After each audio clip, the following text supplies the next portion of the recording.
કદાચ આપણે જીવનમાં આપણી પાસે છે બધું જ હારી જઈએ, વિચારો તો આપણા માલિકીના છે ને. યસ ઓર નો? ધારો કે ધંધો તૂટી ભાંગી ગયો, જોબ ગઈ, ડિવોર્સ થયા, યંગ દીકરા દીકરીમાં કોઈનું એક્સિડન્ટ થયું અને મૃત્યુ પામ્યા, થિંગ્સ હેપન. આવી ઘટના કોઈ પણના જીવનમાં બની શકે છે. એ બન્યા પછી વિચારો તો આપણા હાથમાં છે ને. આપણા વિચારો તો કોઈ લઈને લઈ જઈ શકતા ને. તો એ વિચારો ઉપર કંટ્રોલ રાખીને વિચારોને સ્ટ્રીમલાઇન કરવાને એ અગત્યનું જીવન મૂલ્ય છે. માણસ હારી ક્યારે જાય છે? જ્યારે વિચારો નબળા કરે છે ત્યારે. ખીણમાં પડ્યા પછી ઊંચા વિચારો કરે તો ખીણની બહાર આવે છે, અને ખીણની બહાર ઉભો ખોટા વિચાર કરતા અંદર જતો રહે. આપણને ભગવાને બધાને બુદ્ધિ આપી છે, એટલે વિચારોની સ્પષ્ટતા, વિચારોની સ્વચ્છતા, વિચારોની સમૃદ્ધતા અને વિચારોની સાત્વિકતા, આ ચારે ચાર રાખીએ તો એ પ્રથમ જીવન મૂલ્ય છે. Because man at the end of the day is a bundle of his own thoughts. તમે સવારથી જેવું વિચારો એવું સાંજે થઈ જાઓ, જીવનકાળ દરમિયાન જેવું વિચારો એવું તમે જીવનના અંતે થઈ જાઓ. એટલે વિચારોની સ્પષ્ટતા અને સ્વચ્છતા, વિચારોની સમૃદ્ધતા અને સાત્વિકતા એ હોવી ખૂબ જરૂરી છે. બહુધા આપણને શું થાય? નહીં થાય, નથી ગમતું, નહીં ફાવે. આવા વિચારો પણ દિવસમાં ઘણી વાર આવે છે. નથી મજા આવતી, નથી ફાવતું, નથી ગમતું. પણ સવારથી ઉઠીને આ જીવન મૂલ્યનું પહેલું મૂલ્ય છે. વિચારો કરવા થાય, બની શકે, પ્રયત્ન કરું તો થાય. Don't accept your limitations. Why are you creating your own limitations? આપણે આપણી મર્યાદાઓ શું કામ બાંધી દેવી? જ્યારે ભગવાને આપણા આત્મામાં અમર્યાદ શક્તિ મૂકી હોય. સ્વામી વિવેકાનંદ કહેતા each soul is potentially divine. આપણે બધામાં અપાર શક્તિ છે. તો શું કામ હારી જવું? શું કામ થાકી જવું? શું કામ બેસી જવું? જાપાનમાં એક કોઈ નામની માછલી થાય છે, એને જાપાનીઝ કાર્પ પણ કહે છે. આ જાપાનીઝ કાર્પ માછલીની એક બહુ રહસ્યમય વાત છે. એ માછલી જન્મે એટલે એને ડોલમાં કે બકેટમાં, જે આપણે બાથરૂમમાં યુઝ કરતા હોઈએ, નાનું વેસલ, એમાં પાણી ભરેલું એમાં મૂકે એટલે એ માછલીના જીવનકાળ દરમિયાન 2 થી 3 ઇંચ મોટી થાય. એની એ જ જાપાનીઝ કાર્પ માછલી એ જન્મે ત્યારે એને મોટા ટેન્કમાં, અથવા ઓવરહેડ ટેન્ક હોય, આપણા ઘરની ઉપર ટાંકી હોય મોટી, તેવા મોટા ટેન્કમાં મૂકે તો એ જ માછલી 6 થી 8 ઇંચ મોટી થાય. એ જ માછલી જન્મે ત્યારે તમે એને મોટા તળાવમાં કે સરોવરમાં મૂકી દો તો એ 3 ફૂટ મોટી થાય. સેમ ડીએનએ, સેમ જીન્સ, એની સાઇઝમાં આટલો બધો ફેર છે. કેમ? વર્ષો સુધી રિસર્ચ પછી બાયોલોજિસ્ટે કીધું કે પહેલી વાર તરે અને દિવાલો જોવે એટલે પોતાની મર્યાદાઓ સ્વીકારી લે છે કે મારી માટે તરવા માટેનો આટલું જ ક્ષેત્રફળ છે, એટલે એનો વિકાસ એટલો જ થાય છે. It is all psychological, it is all mental. એ બધી આપણા મનની વાત છે, વિચારોની વાત છે. જ્યારે એને તળાવમાં મૂકવામાં આવે ત્યારે ખબર છે કે મારી માટે અમર્યાદ ક્ષેત્ર છે, એટલે એનો વિકાસ 3 ફીટ સુધી થાય છે. એમ આપણે મર્યાદા મનમાં બાંધવાની જરૂર નહીં. ઇન્ટરનેટનો જમાનો છે, સોશિયલ મીડિયાનો જમાનો છે, કનેક્ટિવિટી દેશ પરદેશમાં આટલી બધી છે. અહીંયા રહ્યા થકા બધું કામ થઈ શકે. વર્ક ફ્રોમ હોમ તો એક ટ્રેન્ડ બની ગયો. તો we can do everything. Why are accepting and creating your own limitations? આપણે આપણી મર્યાદા શું કામ ક્રિએટ કરવી? એટલે અંગ્રેજીમાં એક સરસ કહેવત છે જે નાનપણથી આપણે શીખ્યા છીએ. Sow a thought, reap a habit. Sow a habit, sow a thought, reap an action. Sow an action, reap a habit. Sow a habit, reap a character. Sow a character, reap a destiny. તમે જેવા વિચાર કરશો ને એવી ક્રિયા થશે. જેવી ક્રિયાઓ થવા મળશે એ તમારી આદત બનશે. આદતો પ્રમાણે તમે ચાલતા જશો ને એટલે તમારું ભાગ્ય ઘડાશે, અને તમારું ચારિત્ર ઘડાશે, અને ચારિત્ર ઘડાશે એ પ્રમાણે તમારું પ્રારબ્ધ અને ભવિષ્ય નક્કી થશે. એટલે ભવિષ્ય માટે આ વિચાર, એટલે પહેલી જે વાત કરી જાપાનીઝ કાર્પની, એ વિચારોની સ્પષ્ટતા. બીજી આ વાત કરી સો અ થોટ, એ વિચારોની સ્વચ્છતા.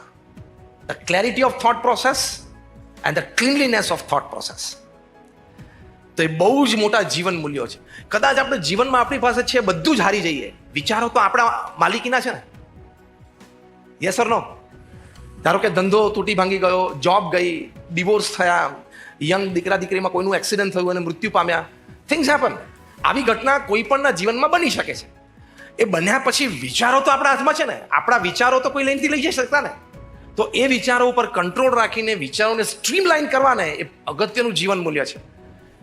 માણસ હારી ક્યારે જાય છે? જ્યારે વિચારો નબળા કરે છે ત્યારે. ખીણમાં પડ્યા પછી ઊંચા વિચારો કરે તો ખીણની બહાર આવે છે, અને ખીણની બહાર ઉભો ખોટા વિચાર કરતા અંદર જતો રહે. એટલે વિચારોની સમૃદ્ધતાની વાત છે. લંડનમાં બપોરે 12 વાગેલા ને એક સ્વીપર છે ને, બિગ બેન ટાવરની બાજુનું ગાર્ડન સાફ કરતા હતા. રવિવાર હતો એટલે એનો 12 વર્ષનો છોકરો વેલિંગ્ટનની સાથે ગયેલો. બરોબર 12 વાગ્યા ને એટલે પહેલો ટકરો પડ્યો અને આ છોકરાને મનમાં એક વિચાર ઉઠ્યો અને આમ બિગ બેન ટાવરની સામે જોઈને બોલ્યો કે Wellington will become the mayor of London. બીજો બેંગ વાગ્યો અગેન. 12 વખત 12ના ટકોરા પડ્યા. 12 વખતે બોલ્યો કે Wellington will become the mayor of London. અને એ છોકરો 22 વર્ષની ઉંમરે યંગેસ્ટ મેયર ઓફ લંડન બન્યો. વિચારોની સમૃદ્ધતા, વિચારોની સમૃદ્ધતા. અહીંયા ઘણા યુવાનો બેઠા છો, ભલે તમે ગલીમાં ક્રિકેટ રમતા હોય પણ બેટ હાથમાં પકડો એટલે વિરાટ કોહલી રોહિત શર્માનો જ ભાવ આવી જવો જોઈએ, મજા આવે. એમાં ખોટું શું છે? માલિકી તો આપણી છે ને, આપણા વિચારોની ભાવનાઓની માલિકી આપણી છે, આપણું મગજ છે ને આપણું મન છે. એટલે રોજ સવાર ઉઠીને પોતાની જાતને કહેવાનું કે નબળું પોસાશે નહીં. રિપીટ વિથ મી, નબળું પોસાશે નહીં. હવે અંગ્રેજીમાં બોલું, રિપીટ કરજો. I can never think less and negative. ઓછું અને નેગેટિવ હું ક્યારેય વિચારી જ ના શકું. ગમે તેવી બુરી હાલતમાં હોઈએ ને, વિચારો તો મોટા જ રાખવા. વિજ્ઞાન પણ કહે છે કે તમે પોઝિટિવ વિચાર રાખો ને તો તમારા શરીરમાં હાર્મોન્સ ક્રિએટ થાય છે જે તમને પોઝિટિવિટી આપે, ઓપ્ટિમિસ્ટિક આઉટલુક આપે, જે તમારી ફિઝિકલ, મેન્ટલ અને ઇમોશનલ હેલ્થ સારી રાખે. એટલે પ્રમુખ સ્વામી મહારાજ હંમેશા જીવનમાં એક વિચાર ઉપર જીવ્યા. પ્રમુખ સ્વામી મહારાજનું આખું જીવનકાળ, તમારામાંથી અમદાવાદમાં હમણાં 2 મહિના પહેલા પ્રમુખ સ્વામી મહારાજનો શતાબ્દી મહોત્સવ ઉજવાયો. 30 દિવસનો ઉત્સવ, 1,21,00,000 લોકો આવ્યા, રોજના 4 લાખ લોકો આવ્યા. પ્રદર્શનો જોયા, લાઈવ પ્રેઝન્ટેશન, સ્કૂલ 15 હતા, બધું જોયું. તમારામાંથી ઘણા બધા ઉત્સવમાં આવ્યા છે. Just rays your hands if you bin there. કેટલા બધા? 90% લોકો બધા આવ્યા. એમના જીવનમાં એક જ વિચાર ઉપર જીવ્યા 95 વર્ષ. એ પોતે હંમેશા એ બોલતા, હું એમને શબ્દશઃ અક્ષરશઃ કોટ કરું. એ પોતે કહેતા કે બીજાના સુખમાં આપણું સુખ, બીજાના ઉત્કર્ષમાં આપણો ઉત્કર્ષ, બીજાની પ્રગતિમાં આપણી પ્રગતિ. ભલે આપણે કદાચ કોઈને મદદરૂપ થઈ શકે તો સારું છે, પણ ના થઈ શકે તો શુભ તો ચિંતન કરવું. પાડોશીનો પગાર વધે એટલે પહેલો વિચાર કયો કરો? Let's go practical. Let's talk practical. એમ અવાજ સંભળાય કે જો નવી ઊંડાઈ લાવ્યો એમ. કોકની ઈર્ષાથી કોક પાછું પડતું હોત તો દુનિયામાં કોઈ આગળ ના વધી શકે. એટલે તમે ખોટો ભાવ રાખો છો ને એ તમને જ નુકસાન છે. સાયન્સ પણ કહે છે કે ફિઝિકલ, મેન્ટલ, ઇમોશનલ હેલ્થ તમારી જ બગડે છે. તો આપણે શું કામ સમૃદ્ધ, સ્વચ્છ અને સ્પષ્ટ વિચારો ના રાખવા? જ્યાં પ્રમુખ સ્વામી મહારાજે રાખ્યું કે બધાનું ભલું થાવ, પછી જેટલું ફિઝિકલી કરી શકીએ, બીજા રિસોર્સિસ દ્વારા કરી શકીએ, ધેટ્સ અ ડિફરન્ટ ચેપ્ટર. પણ ભાવના તો સારી રાખવી જોઈએ ને. તો એ જીવન મૂલ્ય ખૂબ અગત્યનું છે. It's a very important aspect. એ વિચારોની સાત્વિકતા, જે ચોથો મુદ્દો આપણે જોઈએ. આપણે શું જોઈએ? વિચારોની સ્પષ્ટતા. બીજું વિચારોની સ્વચ્છતા. ત્રીજું વિચારોની સમૃદ્ધતા. અને હવે વિચારોની સાત્વિકતા. સાત્વિકતા શું છે વિચારોમાં? કે શ્રદ્ધા હોય વિચારોમાં, માણસાઈમાં શ્રદ્ધા, કુદરતમાં શ્રદ્ધા. બધી વાતો અમે પ્રમુખ સ્વામી શતાબ્દી મહોત્સવ બહુ સારું પ્રેઝન્ટેશન કરેલું ગ્લો ગાર્ડન્સમાં. The element of faith. માણસને માણસમાં શ્રદ્ધા હોવી જોઈએ, આપણને કુદરતમાં પણ શ્રદ્ધા હોવી જોઈએ. આપણી આસપાસ ઘટનાઓ જે બને છે એમાં કંઈક સારપ રહેલી છે એવી એક શ્રદ્ધા હોવી જોઈએ. ધર્મમાં શ્રદ્ધા હોવી જોઈએ, આપણા સત્શાસ્ત્રો, મંદિર અને સંતોમાં શ્રદ્ધા હોવી જોઈએ, ભગવાનમાં શ્રદ્ધા હોવી જોઈએ. કારણ કે એલિમેન્ટ ઓફ ફેઇથ એટલે વિચારની સાત્વિકતા વગર તમે જીવી કેવી રીતે શકો? કારણ કે બધું જ આપણા જીવનમાં આપણે શ્રદ્ધાથી કરીએ છીએ, બધું લોજિકથી નથી કરતા. Rather it is very less, 10-15% mind. બાકી 70-80% mind leave by faith, walk by faith. તમે પેલી 7 પરિક્રમા ફર્યા, પરિક્રમા નહીં એટલે શું, લગ્ન વખતે, હા ફેરા, પેલા 7 ફેરા ફર્યા, ત્યારે બંનેને એકબીજા માટે ડાઉટ આવતો હોય. 3 ફેરા પડ્યા પછી કરું ચાલશે કે નહીં ચાલે, ચાલશે કે નહીં ચાલે, તો ત્યાં પતી જાય. પણ બંનેની વખતે ફેરા પડતા શું હોય? Silver jubilee, golden jubilee. અને શ્રદ્ધાનો વિષય છે. બધા કે હનુમાનની જેમ છાતીથી થોડી બતાવે લગ્નના મંડપમાં, તારા સિવાય કોઈ હૃદયમાં નથી, એમ થોડે બતાવવાનું. You walk by faith and people have walk by faith. અને લોકો આવી શ્રદ્ધાથી જીવ્યા તો 25 years 50 years સેલિબ્રેટ કરે છે. આપણે બધા સમાજમાં જોયા છે ને, એવા પરિવારોને ઓળખીએ છીએ. તો એ વિચારમાં સાત્વિકતા રાખવી. તર્ક સારી વસ્તુ છે, પણ તર્ક અને શ્રદ્ધાને તમે બેલેન્સ ના કરી શકો ને તો તમે ખોટમાં જશો.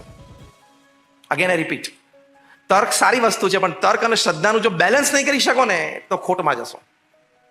કારણ કે if there are 10 problems that can be solved by logic, other 20 problems can get solved only by faith. એ શ્રદ્ધાથી જ સોલ્વ થશે. એટલે આ વિચારોની પરિપક્વતા આપણી હોવી એ ખૂબ જરૂરી છે. સુંદર એક વાત છે જે મેનેજમેન્ટમાં શીખવાડવામાં આવે છે.